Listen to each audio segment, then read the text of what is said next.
Bonjour tout le monde, je suis Antoine. Gabriel, hier soir, j'ai retrouvé mes anciens collègues de mon tout premier emploi et ça m'a rappelé tellement de souvenirs. J'ai eu envie de partager cette nostalgie avec nos auditeurs. Bienvenue dans Outspoken French, cher auditeur. Où Antoine, les premiers emplois. Quel sujet fascinant et plein d'émotions. C'est vrai que notre premier travail marque souvent une étape importante dans notre vie.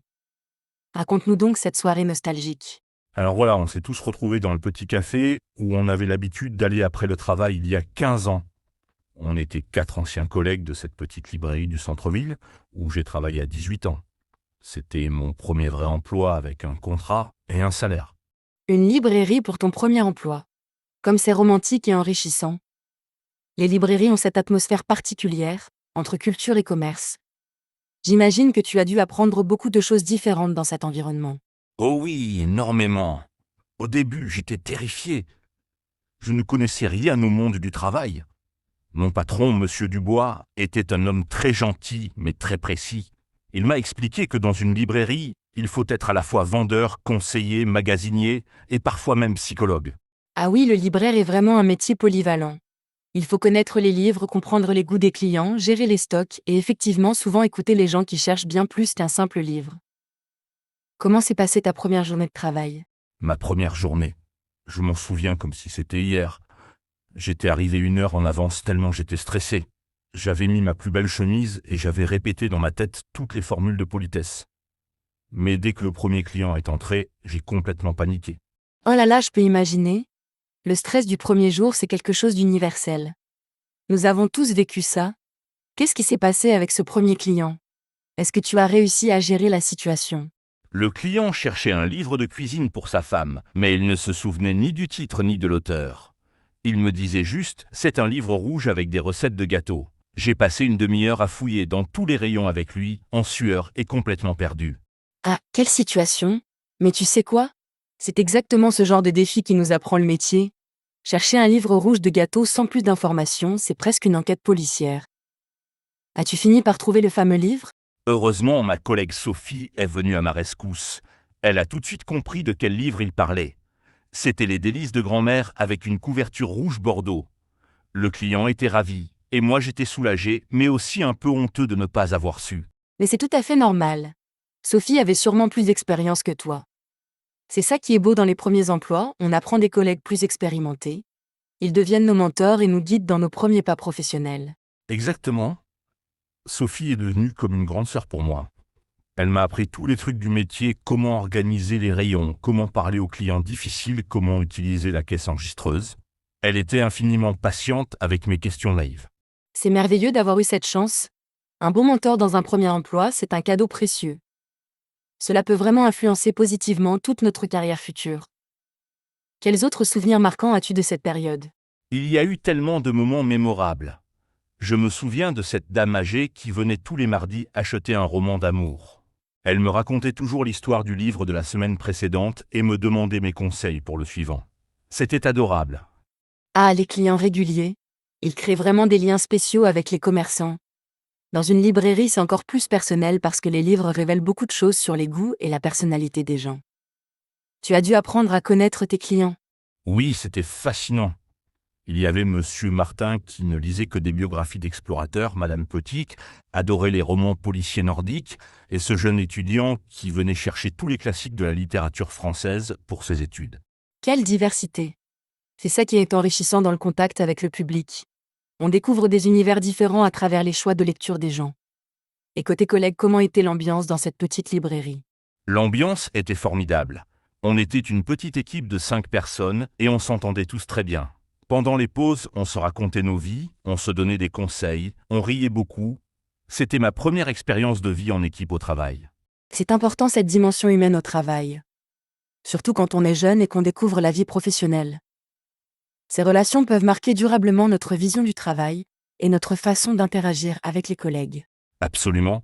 Et hier soir, on a évoqué tous ces souvenirs avec nostalgie. Sophie m'a rappelé le jour où j'avais renversé tout un présentoir de livres devant un groupe de touristes. J'étais mortifié, mais tout le monde a éclaté de rire, même les clients. Ah, les petites catastrophes du débutant.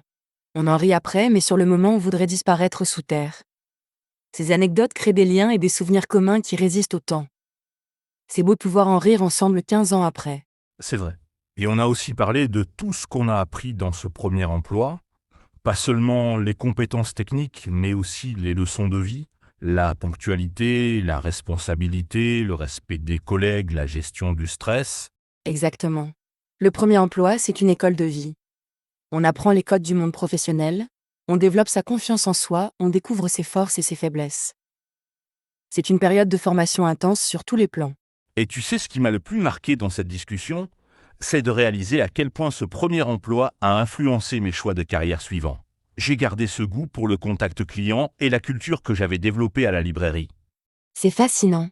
Notre premier emploi peut vraiment orienter notre parcours professionnel, parfois de façon inconsciente.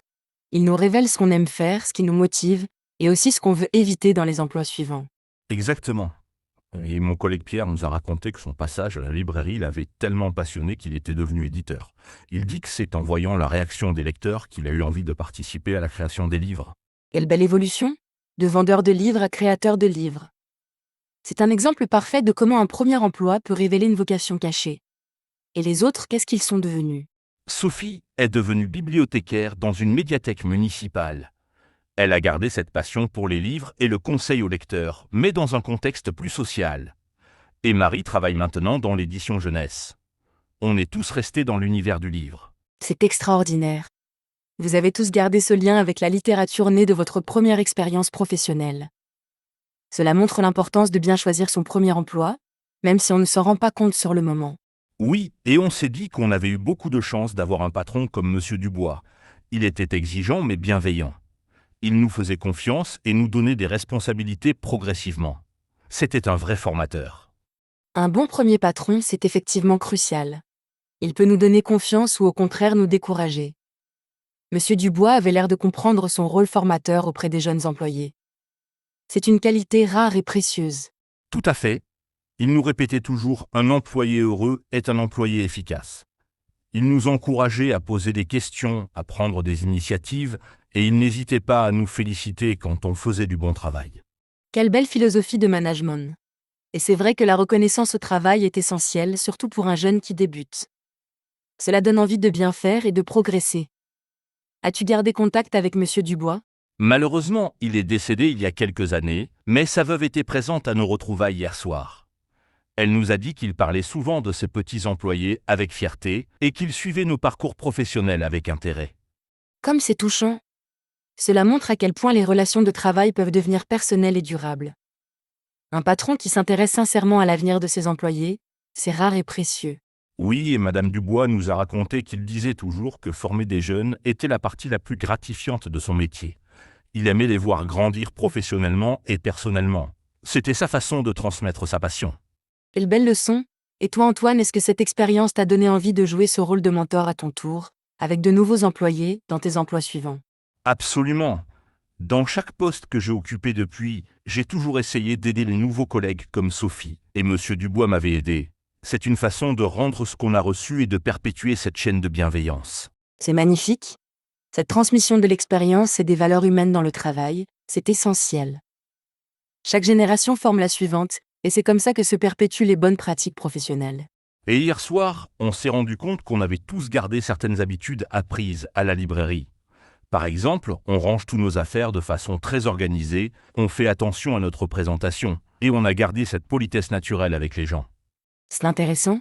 Notre premier emploi forge vraiment certains automatismes et certaines valeurs qui nous accompagnent toute notre vie professionnelle. C'est l'empreinte indélébile de cette première expérience formatrice. Exactement. Et on a aussi évoqué les moments difficiles. Je me souviens de ma première dispute avec un client mécontent. J'étais tellement bouleversé que j'avais envie de démissionner sur le champ. Mais Sophie m'avait consolé et aidé à relativiser. Ah, les premiers conflits au travail. C'est toujours déstabilisant quand on débute, mais c'est aussi formateur. On apprend à gérer les situations tendues, à ne pas prendre les choses personnellement et à trouver des solutions constructives. C'est vrai.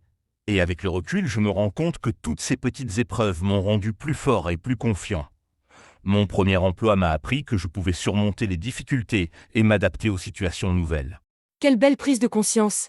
C'est ça aussi la valeur d'un premier emploi, il nous révèle nos capacités d'adaptation et de résilience. On découvre qu'on peut apprendre, évoluer et faire face aux défis professionnels. Et tu sais ce qui m'a le plus ému hier soir? C'est quand Sophie m'a dit que j'étais devenu son exemple de persévérance. Apparemment, quand elle forme de nouveaux employés, elle leur raconte comment j'ai progressé malgré mes débuts difficiles. Comme c'est touchant, tu es devenu une source d'inspiration pour d'autres. C'est la plus belle récompense qu'on puisse recevoir, savoir que notre parcours peut encourager quelqu'un d'autre à persévérer dans les moments difficiles. Oui, et ça m'a fait réfléchir sur l'importance de ces premiers emplois pour tous les jeunes. C'est vraiment une étape cruciale qui mérite d'être bien accompagnée par les employeurs et les collègues expérimentés. Absolument. Les entreprises qui investissent dans la formation et l'accompagnement des jeunes employés font un pari sur l'avenir. Ces jeunes deviennent souvent des ambassadeurs de l'entreprise et gardent une fidélité émotionnelle forte. Et on s'est dit qu'on devrait organiser une visite à la librairie qui existe toujours, mais avec de nouveaux propriétaires. On aimerait voir comment elle a évolué et peut-être raconter nos souvenirs aux nouveaux employés. Quelle belle idée! Une sorte de pèlerinage professionnel. Cela pourrait être inspirant pour les nouveaux employés de voir d'anciens qui ont réussi leur parcours et qui gardent de si bons souvenirs de leurs débuts. Exactement. Et qui sait, peut-être qu'on pourrait même proposer nos services comme mentor bénévole pour les jeunes qui commencent dans le métier. Ce serait une autre façon de remercier cette librairie pour tout ce qu'elle nous a apporté. C'est une idée formidable, Antoine. Bouclez la boucle en devenant à votre tour des guides pour la nouvelle génération. C'est ça l'esprit de solidarité professionnelle et de transmission des savoirs. Et au final, cette soirée nostalgique m'a rappelé à quel point il est important de garder contact avec ses anciens collègues. On partage une histoire commune, des valeurs similaires, et ces liens résistent au temps et aux changements de carrière.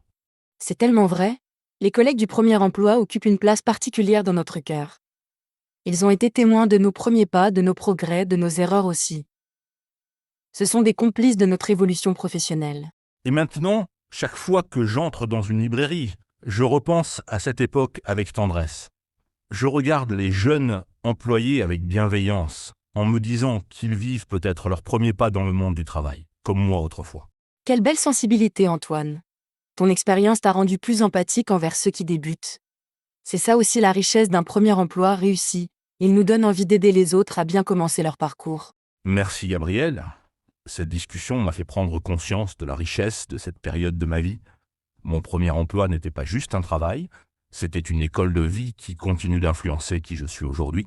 Parfaitement résumé, Antoine. Nos premiers emplois sont des fondations sur lesquelles nous construisons toute notre carrière.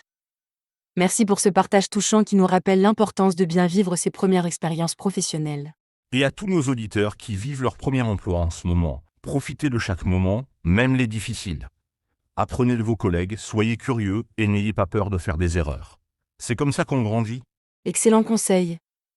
Le premier emploi est un chapitre important de notre histoire personnelle. C'était Well Spoken French et nous nous retrouvons très bientôt pour une nouvelle conversation riche en souvenirs et en émotions.